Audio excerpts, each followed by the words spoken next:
Hi, Palmview Panthers. I'm going to be reading The Lightning Thief by Rick Riordan. So, this story is going to be probably for the older kids, and I'm going to be reading just a couple chapters at a time. Chapter 1. I accidentally vaporized my pre algebra teacher. Look, I didn't want to be a half blood. If you're reading this because you think you might be one, my advice is close this book right now. Believe whatever lie your mom or dad told you about your birth and try to lead a normal life. Being a half blood is dangerous. It's scary. Most of the time, it gets you killed in painful, nasty ways. If you're a normal kid reading this because you think it's fiction, great. Read on. I envy you for being able to believe that none of this ever happened. But if you recognize yourself in these pages, if you feel something stirring inside, stop reading immediately. You might be one of us. And once you know that, it's only a matter of time before they sense it too, and they'll come for you. Don't say I didn't warn you. My name is Percy Jackson. I'm 12 years old. Until a few months ago, I was a boarding student at Yancy Academy, a private school for troubled kids in upstate New York. Am I a troubled kid? Yeah, you could say that. I could start at any point in my short, miserable life to prove it, but things really started going bad last May when our sixth grade class took a field trip to Manhattan. 28 mental case kids and 2 teachers on a yellow school bus heading to the Metropolitan Museum of Art to look at ancient Greek and Roman stuff. I know, it sounds like torture. Most Yancy field trips were. But Mr. Brunner, our Latin teacher, was leading this trip, so I had hopes. Mr. Brunner was this middle-aged guy in a motorized wheelchair. He had thinning hair and a scruffy beard and a frayed tweed jacket, which always smelled like coffee. You wouldn't think he'd be cool, but he told stories and jokes and let us play games in class. He also had this awesome collection of Roman armor and weapons, so he was the only teacher whose class didn't put me to sleep. I hoped the trip would be okay. Well, at least, I hoped for once I wouldn't get in trouble. Boy, was I wrong. See, bad things happen to me on field trips. Like at my 5th grade school, when we went to the Saratoga battlefield, I had this accident with the Revolutionary War cannon. I wasn't aiming for the school bus, but of course I got expelled anyway. And before that, at my 4th grade school, when we took a behind-the-scenes tour of the Marine World Shark Pool, I sort of hit the wrong lever on the catwalk and our class took an unplanned swim. And the time before that, well, you get the idea. This trip, I was determined to be good. All the way into the city, I put up with Nancy Bobafit, the freckly, red-headed kleptomaniac girl, hitting my best friend Grover in the back of the head with chunks of peanut butter and ketchup sandwiches. Grover was an easy target. Anyway, Nancy Bobafit was throwing wads of sandwiches that stuck in his curly brown hair, and she knew I couldn't do anything back to her because I was already on probation. The headmaster had threatened me with death by in-school suspension if anything bad, embarrassing, or even mildly entertaining happened on this trip. I'm gonna kill her, I mumbled. Grover tried to calm me down. It's okay. I like peanut butter. He dodged another piece of Nancy's lunch. That's it. I started to get up, but Grover pulled me back to my seat. You're already on probation, he reminded me. You know who will get blamed if anything happens. Looking back on it, I wish I'd decked Nancy Bobafit. Right then and there.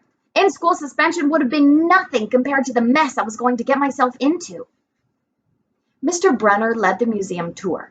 He rode up front in his wheelchair, guiding us through the big, echoey galleries, past marble statues and glass cases full of really old black and orange pottery. It blew my mind that this stuff had survived for 2,000, 3,000 years. He gathered us around a 13-foot-tall stone column with a big sphinx on the top and started telling us how it was a grave marker for a girl about our age. He told us about the carvings on the side. I was trying to listen to what he had to say because it was kind of interesting, but everybody around me was talking, and every time I told them to shut up, the other teacher chaperone, Mrs. Dodds, was giving me the evil eye. Mrs. Dodds was this little math teacher from Georgia who always wore a black leather jacket, even though she was 50 years old. She looked mean enough to ride a Harley right into your locker. She had come to Yancy halfway through the year when our last math teacher had a nervous breakdown. From her first day, Mrs. Dodds loved Nancy Bobofit and figured I was double spawn. She would point her crooked finger at me and say, "Now, honey," real sweet, and I knew I was going to get after-school detention for a month. One time, after she'd made me erase answers out of old math workbooks until midnight, I told Grover I didn't think Mrs. Dodds was human. He looked at me, real serious, and he said, "You're absolutely right." Mr. Brunner kept talking about Greek funeral art. Finally, Nancy Bobofit snickered something about the naked guy on the statue, and I turned around and said, "Will you shut up?" It came out louder than I meant it to. The whole group laughed. Mr. Brunner stopped his story. "Mr. Jackson," he said, "did you have a comment?" My face was totally red. I said, "No, sir." Mr. Brunner pointed to one of the pictures. "Perhaps you'll tell us what this picture represents?" I looked at the carving, and I felt a flush of relief, because I actually recognized it. That's Kronos eating his kids, right?" "Yes," Mr. Brunner said, obviously not satisfied. "And he did this because—" Well, I racked my brain to remember. Kronos was the king god, and God, Mr. Brunner asked. Titan, I corrected myself. And he didn't trust his kids, who were the gods. So, Kronos ate them, right? But his wife hid baby Zeus and gave Kronos a rock to eat instead. And later, when Zeus grew up, he tricked his dad, Kronos, into barfing up his brothers and sisters. "Ew!" said one of the girls behind me. And so there was this big fight between the gods and the Titans, I continued, and the gods won. Some snickers from the group. Behind me, Nancy mumbled to a friend, "Like we're going to use this in real life. Like it's going to say on our job applications, please explain why Kronos ate his kids." "And why, Mr. Jackson," Brunner said, "to paraphrase Miss Bobofit's excellent question, does this matter in real life?" "Busted," Grover muttered. "Shut up," Nancy hissed, her face even brighter red than her hair. Well, at least Nancy got packed, too. Mr. Brunner was the only one who ever caught her saying anything wrong. He had radar ears. I thought about his question, and I shrugged. "I don't know, sir." "I see." Mr. Brunner looked disappointed. "Well, half credit, Mr. Jackson. Zeus did indeed feed Kronos a mixture of mustard and wine, which made him disgorge his other 5 children, who, of course, being immortal gods, had been living and growing up completely undigested in the Titan's stomach. The gods defeated their father, sliced him to pieces with his own scythe, and scattered his remains in Tartarus, the darkest part of the underworld. On that happy note, it's time for lunch. Mrs. Dodds, would you lead us back outside?" The class drifted off, the girls holding their stomachs and the guys pushing each other around and acting like doofuses. Grover and I were about to follow when Mr. Brunner said, "Mr. Jackson." I knew that was coming. I told Grover to keep going. Then I turned toward Mr. Brunner. "Sir?" Mr. Brunner had this look that wouldn't let you go. Intense brown eyes that could have been 1,000 years old and had seen everything. "You must learn the answer to my question," Mr. Brunner told me. "About the Titans?"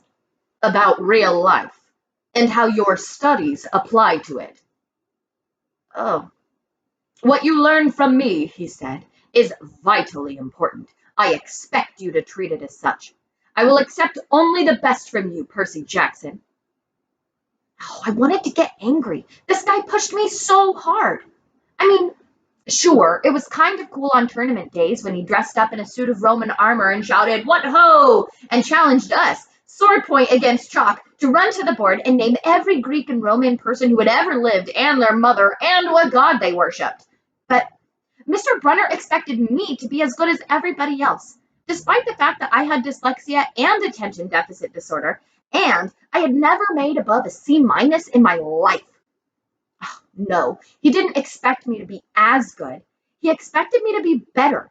And I just couldn't learn all those names and facts, much less spell them correctly. I mumbled something about trying harder, while Mr. Brunner took one long, sad look at the steel, like he'd been at this girl's funeral. He told me to go outside and eat my lunch.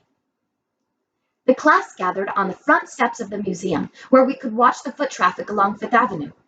Overhead, a huge storm was brewing, with clouds blacker than I'd ever seen over the city. I figured maybe it was global warming or something, because the weather all across New York State had been weird since Christmas. We'd had massive snowstorms, flooding, wildfires from lightning strikes. I wouldn't have been surprised if this was a hurricane blowing in. Nobody else seemed to notice. Some of the guys were pelting pigeons with Lunchables crackers. Nancy was trying to pickpocket something from a lady's purse, and of course, Mrs. Dodds wasn't seeing a thing. Grover and I sat on the edge of the fountain, away from the others. We thought that maybe if we did that, everybody wouldn't know that we were from that school. Detention? Grover asked. Nah, I said. Not from Brunner.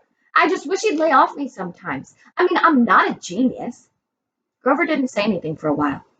Then, when I thought he was going to give me some deep, philosophical comment to make me feel better, he said, "Can I have your apple?"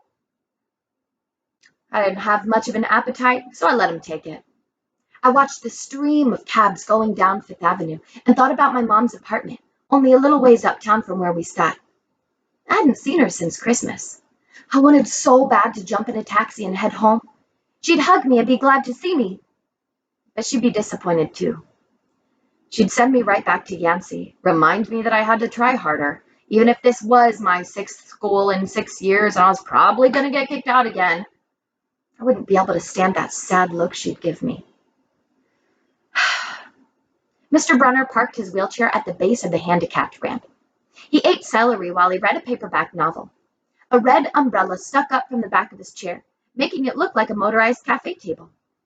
I was about to unwrap my sandwich when Nancy appeared in front of me with her ugly friends. I guess she'd gotten tired of stealing from the tourists, and she dumped her half-eaten lunch in Grover's lap.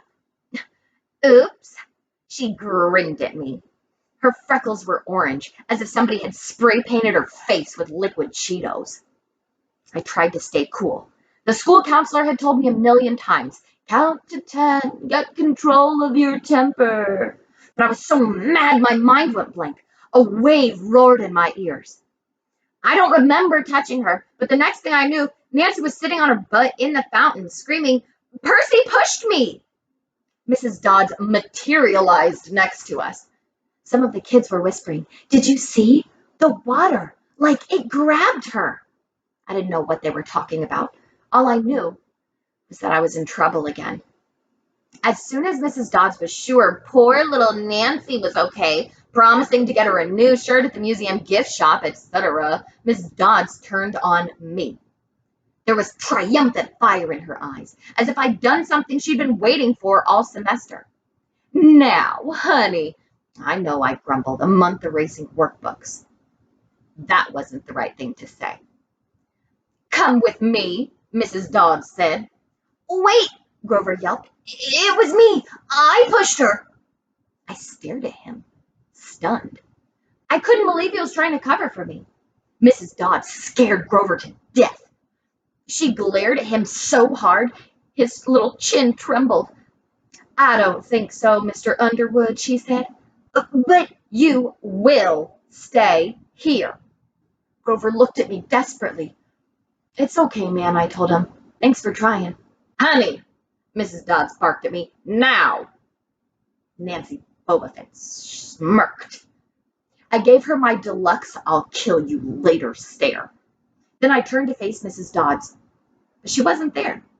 She was standing at the museum entrance, way at the top of the steps, gesturing impatiently for me to come on. How'd she get there so fast? I have moments like that a lot, when my brain falls asleep or something, and the next thing I know, I've missed something, as if a puzzle piece fell out of the universe and left me staring at the blank page behind it. The school counselor told me it was part of my ADHD, my brain misinterpreting things. I wasn't so sure. I went after Mrs. Dodds. Halfway up the steps, I glanced back at Grover. He was looking pale, cutting his eyes between me and Mr. Brunner, like he wanted Mr. Brunner to notice what was going on, but Mr. Brunner was absorbed in his novel. I looked back up. Mrs. Dodds had disappeared again. She was now inside the building, at the end of the entrance hall. Okay, I thought, she's going to make me buy a new shirt for Nancy at the gift shop. But apparently, that wasn't the plan. I followed her deeper into the museum. When I finally caught up to her, we were back in the Greek and Roman section. Except for us, the gallery was empty. Mrs. Dodds stood with her arms crossed in front of a big marble frieze of the Greek gods. She was making this weird noise in her throat, like growling. Even without the noise, I'd have been nervous. It's weird being alone with a teacher, especially Mrs. Dodds. Something about the way that she looked at that frieze, as if she wanted to pulverize it. "You've been giving us problems, honey," she said. I did the safe thing. I said, "Yes, ma'am." She tugged on the cuffs of her leather jacket. "Did you really think you would get away with it?" The look in her eyes was beyond mad. It was evil. "She's a teacher," I thought nervously. "It's not like she's going to hurt me." I said, I'll try harder, ma'am." Thunder shook the building. "We are not fools, Percy Jackson. It was only a matter of time before we found you out. Confess, and you will suffer less pain." I didn't know what she was talking about. All I could think of was that the teachers must have found that illegal stash of candy I'd been selling out of my dorm room. Or maybe they realized I got my essay on Tom Sawyer from the internet without ever reading the book, and now they were going to take away my grade. Or worse, they were going to make me read the book. "Well," she demanded. "Ma'am, I don't—" "Your time is up," she hissed. Then the weirdest thing happened. Her eyes began to glow like barbecue coals. Her fingers stretched, turning into talons. Her jacket melted into large, leathery wings. She wasn't human. She was a shriveled hag with bat wings and claws and a mouthful of yellow fangs, and she was about to slice me to ribbons. Then things got even stranger.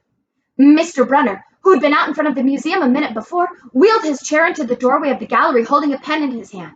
"What ho, Percy!" he shouted, and he tossed the pen through the air. Mrs. Dodds lunged at me. With a yelp, I dodged, and I felt talons slash the air next to my ear. I snatched the ballpoint pen out of the air, but when it hit my hand, it wasn't a pen anymore. It was a sword.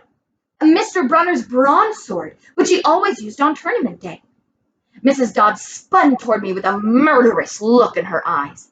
My knees were jelly. My hands were shaking so bad I almost dropped the sword. She snarled, "Die, honey!" and she flew straight at me. Absolute terror ran through my body. I did the only thing that came naturally. I swung the sword. The metal blade hit her shoulder, and it passed clean through her body as if she was made of water. Hiss! Mrs. Dodds was a sandcastle and a power fan.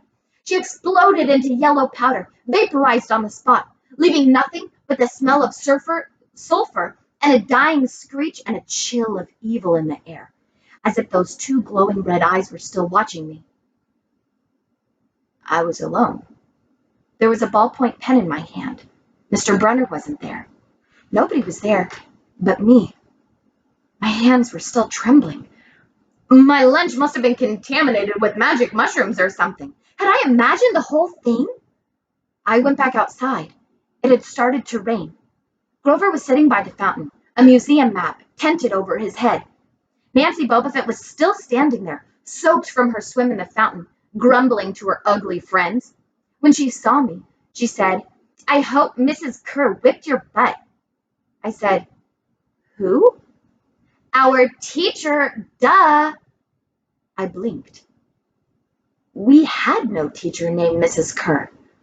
I asked Nancy what she was talking about. She just rolled her eyes and walked away.